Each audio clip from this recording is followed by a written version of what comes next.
Reggel szólt a rádió, vártam minden hallgató, mit mond a hírolvasó.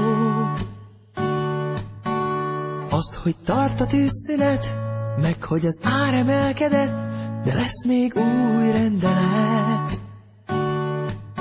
Egy kicsit később, az egyik hír után valaki rólad is beszélt. De az álmod félig átölelt, s nem figyeltél még.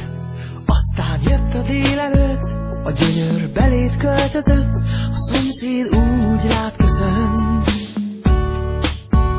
Aztán jött a sok barát, s velük beszélgetted át az érkező délutánt.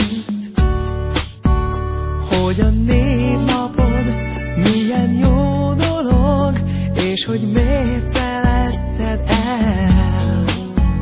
Hisz az ünnepek nagyon fontosak, és emlékezni kell. Boldog névnapot, neked csak jót kívánhatok. Az ünnep úgy szép, ahogy ránk talált, hisz együtt éljük át.